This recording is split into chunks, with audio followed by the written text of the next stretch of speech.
Чөлкөмдөгү жана дүйнөдөгү урунтуу окуялардын түрмөгү 11 каналында. Мен Айзат Атамбекова алар менен кыскача тааныштырам. Аксыда көчкү жүрдү, ошондой эле бир катар айылдардын көпүрөлөрүн алып жолдор жабылган. Түзүлгөн кырдаал боюнча президент бир катар министрлерден маалымат алды. Ал арада Кыргызстандын экономикасына эл аралык валюта кору 13 миллион доллар салууда, акча насыяларды жайылтуу механизми үчүн 3 жылдык келишимдин алкагында берилүүдө.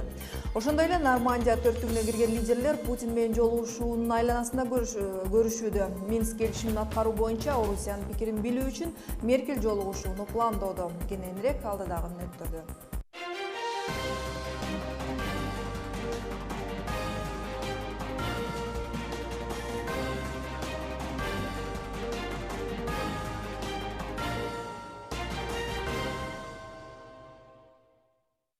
Кутман кечиңиздер менен адегенде Кыргызстанга байланыштуу кабарлардан. Кыргызстан эл аралык валюта фондунун 13 миллион доллардан ашык каражат алмай болду. Эске салсак, июнь айынын башында фонд насыяларды жайылтуу механизми үчүн 3 жылдык келишимдин алкагында Кыргызстандын экономикалык көрсөткүчтөрүнүн тыкыр иликтеп чыккан.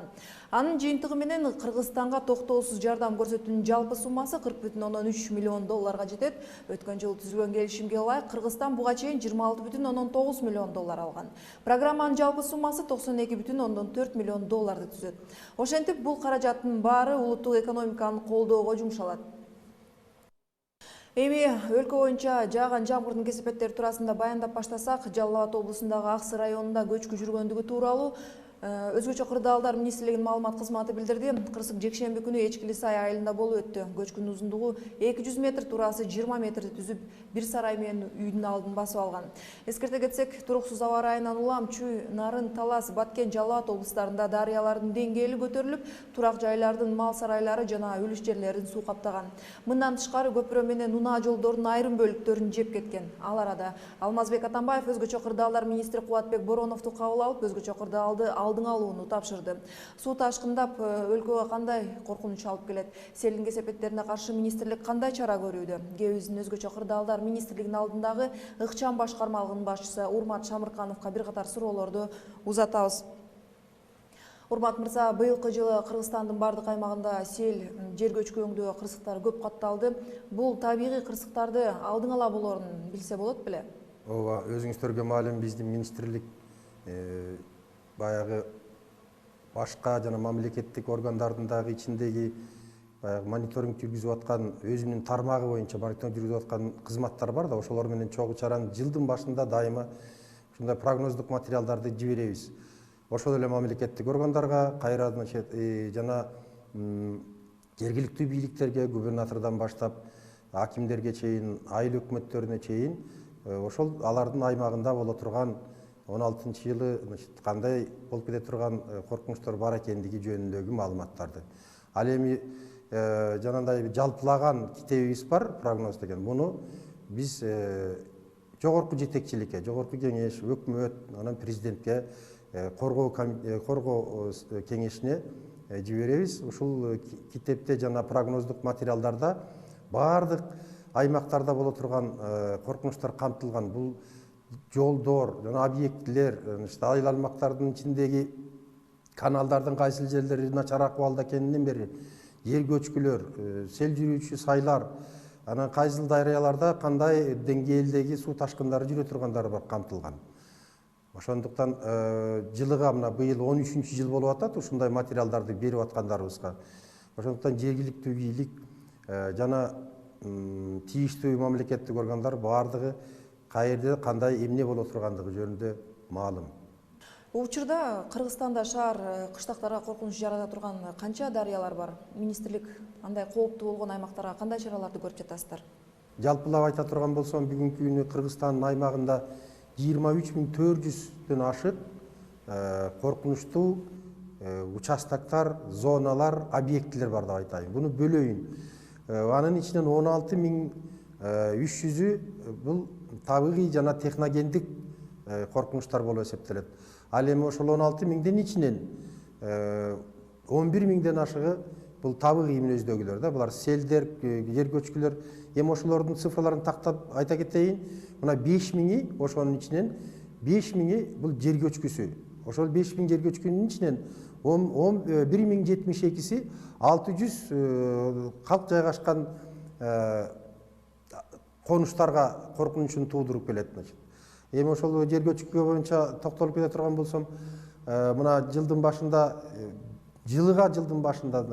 ошол жерлердин баардыгын бир сыйра кар кеткенден кийин эле изилдеп чыгып, анан жашап аткан, коркунучтуу жерде жашап аткан калкты көчүрүүгө жергиликтүү бийликтер менен чогуу, айыл өкмөттөр менен чогуу көчүрүүгө мажбурлап, ага карабастан эми кенебестикпи, кандайдыр бир турмуш тиричиликтин дагы себептери менен ошол жерде жашап аткан кишилер, мына бүгүнкү күндө ошол үй бүлөлөрдүн санына токтоло турган болсом, 1994 жылдан бери 9529 семья көчүрүлө турган болсо, ошонун бүгүнкү күндө көчпөстөн 3300-ü жер көчкүнүнүн астында отурат.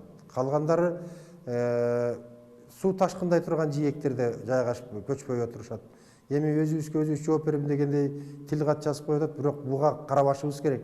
Өзгөчө кырдаалдар министрлиги бирден бир жергиликтүү бийликтер менен ошолдого көчүрүү боюнча аракеттерин да көрүп атат.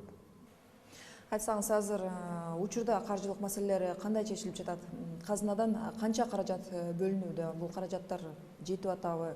Каражат темасы өзүңүздөргө маалым өтө көйгөйлүү маселе. Бул боюнча айта турган болсом, Өзгөчө кырдаалдар министрлигинин муктаждыгы 2016 жылга айтсак 4 миллиард 600 миллион сом болуп, ал эми бекитилген бюджет быйылкы жылкыга 2 миллиард 100 миллион болуп отурат.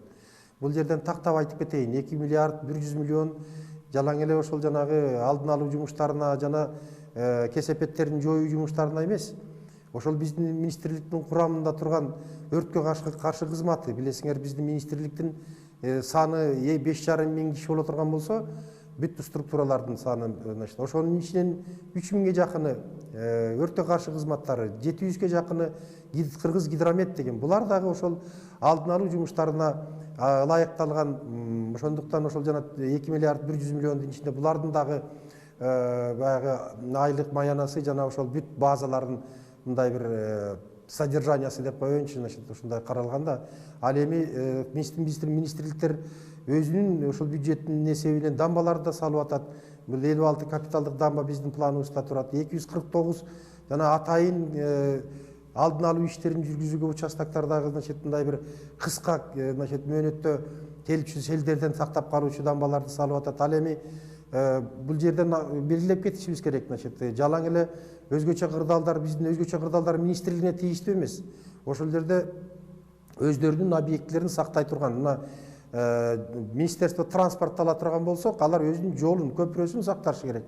Жанагы энергетиктер өздөрүнүн объектилерин, жанагы электр чубалмаларын, подстанцияларды, гэстерди сакташы керек. Суу чарба министрлиги, суу чарба жана айыл чарба министрлиги ал эми жана чоң суу сактагычтарды, менагы водохранилищаларды, ал эми бассейн дневного и суточного регулирования деп коет атпайбыз, БДИрларды, ошолордун баардыгын мындай бир иштөө акылында кармап туруш керек. Айыл өкмөттөр болсо өзүнүн ич-чаранын ичинде каналдарды, арыктарды баарын таза акыбалда сактап, ошол сел жүрүп кеткенде жана суу ташкындары болуп кеткенде, ошондой бир өзгөчө кырдаалды жаратпай турган акыбалда кармап туруш керек да.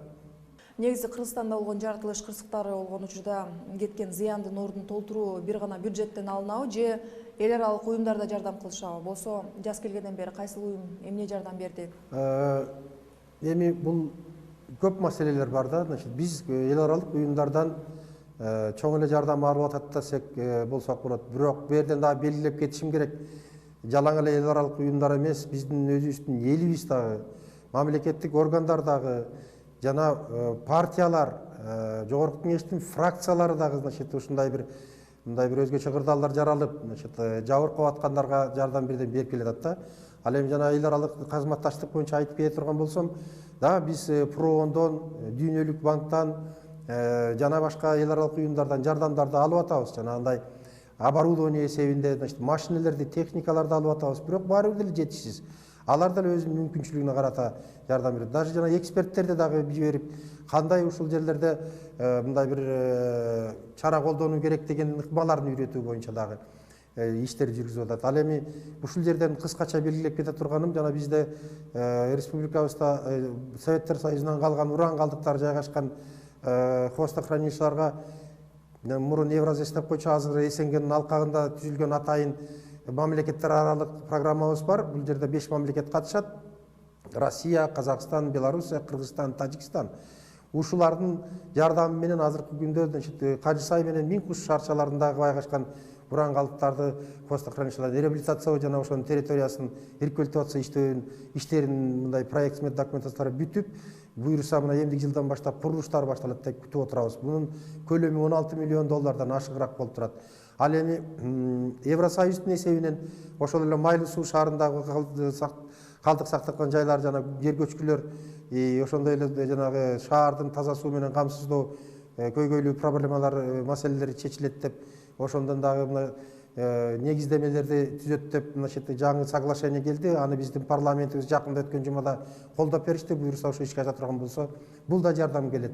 Ошондуктан эл аралык уюмдар менен биз тыгыз иш алып барып атабыз. Ал эми дагы белгилеп кетчү нерсе, биз эл аралык жана граждандык коргонуу уюмунун мүчөсү катарында, биздин министрибиз ошонун генеральный секретарынын орун басары катарында болуп эсептелет, шайланган. Ал эми быйыл ошону өтө 56 мамлекеттин ичинде биздин Кыргызстанда 22 сессиясынын 49 заседаниясы болуп өтүп атат. 22 сессия ассамблеянын, ал эми сессия исполкомдун 49 сессиясы болуп өтүп атат. Бул дагы өзүнчө ошол биздин Кыргызстандагы өзгөчө кырдаалдар министрлигинин бир өзүнчө бир статусу дегенди белгилейт да. Рахмат сизге. Акыркы убакта өлкөдөгү сел коркунучтарынын кесепеттери туурасында өзгөчө кырдаалдар министрлигинин өкүлү Урмат Шамырканов менен баарлаштык. Берүүбүздү улантабыз. Эми көңүлүбүздү Казакстанга бурам. Алматыда Бөстөбө айылындагы шахтада массалык мушташ болуп, 10 адам жабыркаганы айтылууда. Окуяда Казак Алтын ишканасынын кызматкерлери менен күзөт агенттигинин өкүлдөрү ортосунда чыккан. Маалыматтарга караганда, кеңги казуучулар жеке буюмдарын текшерүүгө нааразылыктарын билдиришти. Чырга айланып кеткен. Кече жекшемби күнү болсо, Казакстандын Тарас шаарында жекшемби күнү милициянын ыкчам алдын алуу иш аракети учурунда белгисиз адам полицияга ок аткан. Натыйжада 2 адамга ок жаңырган. Маалыматтарга караганда, ок аткан адам криминал чөйрөсүнө тиешеси бар болгон. Эми дүйнөлүк кабарларга да кайрылалык. Германиянын канцлери Ангела Меркель Франция, Орусия, Украина президенттери менен Минск келишимин аткаруу боюнча сүйлөшүүлөрдү жүргүзүү максатында жолугушууну пландаштырып жатканы айтылууда. Маалыматтарга караганда, Нормандия төрттүгүнө кирген лидерлер Путин 9-июлда Варшавада өтө турчу НАТОнун жыйынтыгына чейин ишке ашышы мүмкүн экен РИА агенттиги жазууда. Мурдараак Орусияга карата чара көрүү үчүн АКШ жана Европа биримдиги өлкөлөрү тарабынан киргизилген санкцияларды 2 жылга узартууну колдоого алуу керек экен Джон Керри билдирген. Дүйнөлүк лидерлер болсо Минск келишими аткарылбагандыгы үчүн санкцияларды узартуу зарылдыгын айтып, Орусиянын саясатына таасир этүүгө чакырганы маалым. Жаңылыктарды баяндообузду улантып беребиз. Сиз кабардар боло элек, дагы бул окуялар калды. 80% Тажикстандын жаштары армиядан качып, кыргызстандык жарандыгын алышууда. Мындай тенденцияны тажик бийлигинин кандай маселе жаратылышы мүмкүн? Берүүбүздөн көрүңүз. Олимпиадага жолдомосунан кол жууган балбандын арыз муңу. Спортчу жигит Кенжеев допинг боюнча кайрадан тест берүүгө даяр экенин айтса, спорт агенттиги майнап чыкпасын айтууда. Орто жолдо калган спортчунун көйгөйүн ким чечет? Териштирип көрдүк. Ал эми Ысык көлдөгү кыргыз курорту Италия, Франция, Грециядагы менменсиген эс алуучу жайларды артка калтырды. Белдүү басылман рейтингинде орун алган Бостери пансионаты эмнени менен айырмаланган? Бир нече мүнөттөрдөн соң көрө аласыздар. Борбор Азия жаңылыктарынан алдыда Тажикстанда жаштар аскерден качып кыргыз жарандыгын массалап алып жаткандыгы тууралуу маселеге токтолобуз. Кесиптешим Элеонора Сагындык кызы жаңылыктар бөлүмүнөн бул көрүнүшкө сереп салып берет. Элеонора, алгач коңшу өлкөдөгү бул тенденция тууралуу кенен айтып берсеңиз. Рахмат Назикова. Тажикстанда жергиликтүү жаштар аскерди кызмат өтөөдөн качып массалык түрдө кыргыз жарандыгын алып жатышат жана бул маселе тажик бийлигин абдан кабатыр кылууда. Себеп дегенде кыргыз жарандыгын алган жаштар ондоп же жүздөп эмес, миңдеп саналат. Лакша деген район, бул район учурда этникалык кыргыздар жашаган Жиргатал аймагынын азыркы аталышы, ал жакта жергиликтүү жаштардын дээрлик 80% ушул кыргыз жарандыгын алып, кыргыз жарандыгына өтүп кетишкен экен. Жергиликтүү аскердик комитеттин билдирүүсү боюнча учурда кыргыз паспортун алган жашы 18-ге жетип 19-га жеткен тажик уландардын саны азыр 1200-ге жетип калды. Бирок бул деле чыныгы реалдуу сандык көрсөткүчтү көрсөтпөйт деп атышат. Себеп дегенде аскерге чакыруу баракчасын толук таратуу бүт элек. Бул кампания соңуна чыга элек. Андыктан кампания соңуна чыккыча кыргыз жарандыгын алган жаштар дагы аныкталат деген ойлор бар. Бул себептүү алдын ала божомолдор бар. Ушул тапта кыргыз жарандыгын алган тажик жаштардын саны 2000ден ашты деген. Бул маселе тажик бийлигине кандай маселе жаратышы мүмкүн жана бул боюнча аларда кандай аракеттер бар? Мен башта белгилегендей тажик бийлиги бул тенденцияга абдан кабатыр камтама болууда. Маселени татаалдаштырганда бир топ жагдайлар бар. Ал жагдайларды айта тизмелей кетсем, мисалы кыргыз жарандыгын алган жаштардын дээрлик баары эле паспорт алмаштыруу жараянын дейли процесстин аягына чейин чыгарбайт. Мындан тышкары тажик мыйзамдар боюнча паспорт өзгөртүп же болбосо башка жарандыкты алган жарандар жашаган жери боюнча да кайрадан каттоого өтүүсү керек шекилдүү. Бул боюнча тажик массалык маалымат каражаттарынын берген маалыматтары бир аз бүгүнкү болуп турат, бирок ошентсе да бул маселеде дагы көйгөй бар экени ачыкка чыгып атат. Мындан тышкары Тажикстанда дагы бир мындай тенденция, жөнөкөй гана жупуну же болбосо карапайым адамдар эмес, балакатка жетип аскердик кызмат өтөөгө курагы жетип калган уулдарын аскердик кызмат өтөөдөн качырып, чоң кызматты ээлеген чиновниктер дейлик аткаминерлер дагы башка ушул Кыргызстандын жарандыгына өткөрүп жаткан көрүнүштөр болууда. Ошол эле убакта ошол Лакша районунун аскердик комитетине Кыргызстан тараптан дагы эскертүү дейликпи же кайрылуу дейликпи кайрылуулар болгон. Ал кайрылуулардын мазмуну боюнча ушул кыргыз жарандыгын алган тажик жаштар болобу, кыргыз жаштар болобу аларга көрсөтпөө жана аскердик кызмат өтөөгө мажбурлап чакыруу кереги жоктугу сунушталат. Тажикстанда этникалык кыргыздар бар экени маалым. Алардын учурда саны канчага жетти? Бул тууралуу айта кетсеңиз. Тажикстанда ушул күнгө 56 миңге жакын этникалык кыргыздар жашайт. Бул ошол Тажикстанда кыргыз элчилигинин берген расмий маалыматы. Негизинен этникалык кыргыздар бул жерде 2 районду байырлашат. Бул Жергетал жана Мургап райондору. Негизи Тажикстандан Кыргызстанга массалык түрдө баягы жарандык согуш убагында 90-жылдары этникалык кыргыздар кайрылып келгенин билебиз. Андан кийин дагы тарыхый мекенине келем деген кыргыздар саны суюлду дегенге болбойт, келип жатышат жана алардын көбү ушул Чүйдөгү Кара Балта жана Чүй район байырлашат. Буга чейин 11 каналы Тажикстандан келген этникалык кыргыздар боюнча атайын репортаж дагы даярдаган. Алардын көйгөйлөрүн угуп турсак, бул жарандыгы боюнча дагы эле чечилбеген маселелер бар. Кандайдыр бир социалдык көйгөйлөрү дагы да болсо толтура, бирок эми бул башка тема үчүн, башка сереп үчүн тема. Азырынча менде ушулар. Рахмат айтам. Тажикстанда жаштар аскерден качып кыргыз жарандыгын массалап алып жаткандыгы тууралуу маселе тууралуу болду. Эми кайрадан Кыргызстандагы жаңылыктардан. Быйыл Бразилияда өтө турчу бүткүл дүйнөлүк олимпиада оюндарына Кыргызстандан ат салышууга 9 спортчу аттанышат. Бүгүнкү күнү алар жогорку деңгээлде машыгууларды өткөрүшүп, кыргыз байракты дүйнөлүк аренага желбиретүү үчүн бардык аракеттерин жумшоого даяр. Анткени менен күн түндебей маңдай тер төгүп машыгып, бирок акыркы эмгеги текке кеткен. Балбан Жанарбек Кенжеев учурунда жолдомосунан ажырап калганына нааразы. Спортчу жигит кандайча допинг табылгандыгы боюнча тергөө жүргүзүү керек деген ойдо. Толугураак Тынчтык Акишев улантат. Крикарим түрү боюнча Балбан Жанарбек Кенжеев Бразилияда өтө турган дүйнөлүк оюнга болгон лицензияны биринчилерден болуп алган. Бирок спортчунун сүйүнүчү көпкө узаган жок. Май айынын башында Балбан Жанарбек Кенжеев допингден улам олимпиада жолдомосунан ажыраганы маалым болгон. Буга спортчунун канынан колдонууга тыюу салынган мелдоний заты табылганы себеп болгон. Бирок Жанарбек мындай жыйынтык менен макул эместигин билдирип, өткөн жумада маалымат жыйын өткөрдү. Мен будан мурун чемпионат Азияда бир ай мурун чемпионат Азияда Таиландда күрөш өттүм. Ал жерден каным текшергенде мен таза чыкканда, если мен ошол жерден каныман эче миллион чыкканда, мени кой бермек эмес да, международный мындай лицензионный турнирге. Эми бул жерде мейли миллиону чыкты дегенде деле меники 0,85 грамм допустим болот. 0,1 граммга чейин допустим да негизичи. Спортчунун жактоочусунун айтымында Дүйнөлүк федерациянын спортчунун Олимпиада оюндарына катышуусуна берилген жолдомосун кайтарып берүү өтүнүчүнө Кыргызстан тарап апелляция эле жөнөтүп койгон. Бул өз кезегинде Жанарбекти жетишерлик колдоо болуп эсептелбейт. Мындай чоң көйгөйгө жооп катары бир гана кат жөнөтүү аздык кылат. Ага катар Кыргыз баны өз укуктарын кеңири пайдаланууну билбеген соң мыйзам бузуулар болгон. Азыркы тапта Жанарбек адилеттүү болуш үчүн экинчи рет анализ тапшырууга дагы даярдыгын айтты. Бардык жумушту өзүбүз колго алып, өзүбүз аракет кылып атабыз. Мен бадагы ушул Дүйнөлүк күрөш союзуна кайрылдым.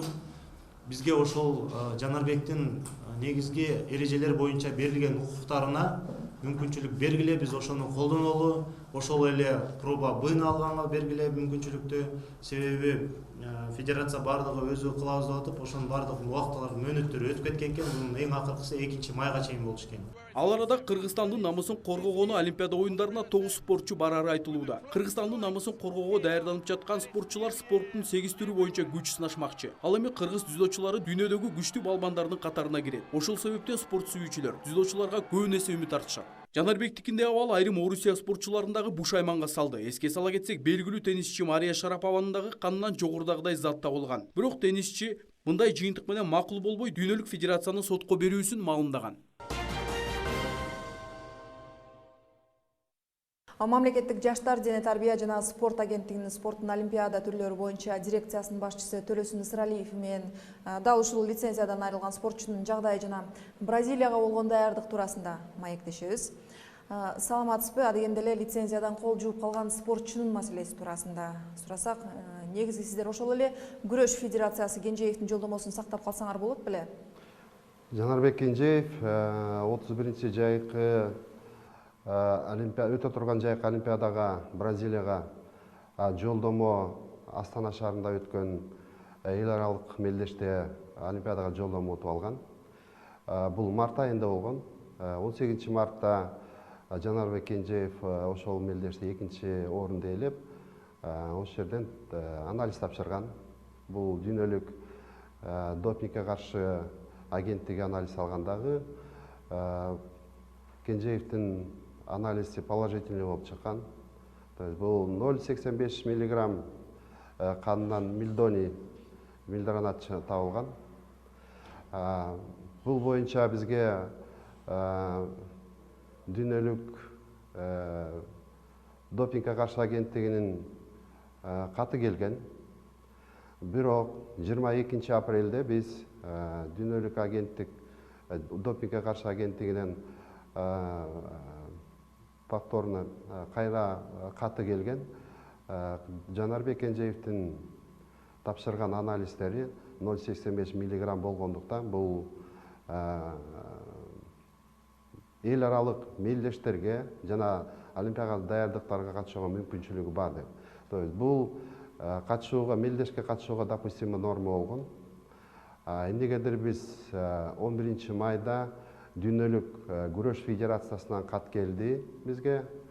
Ал жерде ошол биздин Жанарбек Кенжеев утуп алган жолдомону кайтарып берүү жөнүндө кат жолдомо болгон бизге. Бул катка биз Кыргызстандагы күрөш федерациясы жана Улуттук олимпиада комитети аркылуу протест жөнөтүлгөн. Бүгүнкү күндө бул жөнүндө жооп алган жокпуз. Тажрыйбалуу көзгө баса спортчу жигиттин мына ушинтип ара жолдо калып жолдомо албай калышына ким күнөөлүү? Мисалы, ал дарыны деле врачтын көзөмөлү менен колдонушат да спортчулар. Бул боюнча милдронат боюнча бул 1 январдан баштап 2016 жылдан бул дары жанагы ВАДАнын запрещенный препарат деп списокко кошулган. Бул жөнүндө спортсмендердин баарына айтылган. Бул ишти ошол күрөш федерациясы, Улуттук күрөш федерациясы, Улуттук олимпиада комитети жөнүндө бул иш боюнча тыгыз байланышта болуп келген, бул жөнүндө айтып келген. Эмнегедир бул Жанарбек Кенжеевдин канынан милдони табылганы бул бизге түшүнүксүз нерсе болуп жатат. Себеп дегенде ошо башка тренерлер, спортсмендер улуттук федерация менен жана олимпиадалык комитеттер менен тыгыз байланышта болуш керек. Бул жөнүндө постоянно информация алып туруш керек эле. Кандай дейсиз? Деги эле бул жолку оюнда эмес, деги эле кайсы бир күнү Кенжеевден сырткары кыргыз спортчулары допинг колдонгон деген маалымат алсаңыздар, өз ара териштирүү мындайга ким жол бериши же спортчу өзү герт баш менен жооп бериш керек дегендей болуп калабы? Жок, бул жөнүндө эл аралык мындай уюмдар менен биздин күрөш федерациясы жана улуттук олимпиада комитети иш алып барыш керек.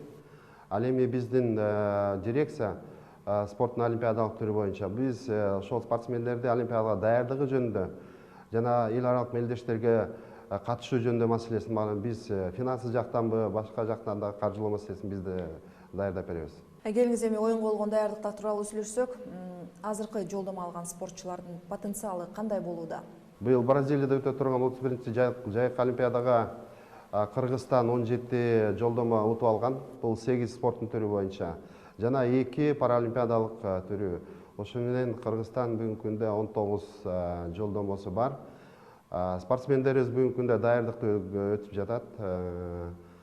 Кыргызстандын ичинде жана чет мамлекеттерде даярдыктар өтүп жатат. Жана бүгүнкү күндө Азербайжанда Баку шаарында өтүп аткан эл аралык мелдеште биздин бокс боюнча курама командасы катышып жатат. Бу жерде Кыргызстандын курама командасынан 9 спортсмен катышып жатат бүгүнкү күндө.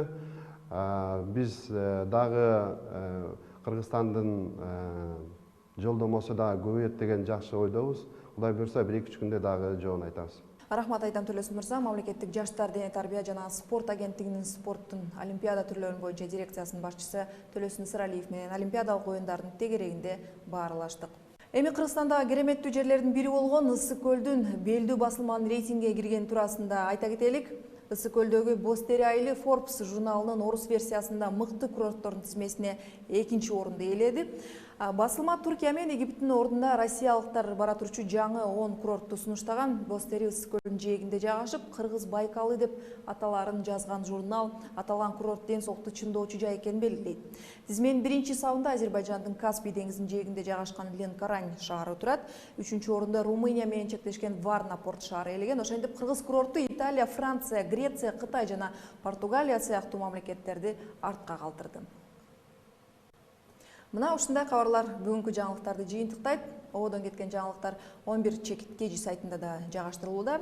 Мен Назика Атамбекова сиздер менен эртеңки чейин коштошом. Кайрадан эфир аркылуу амандашканча, кайыр.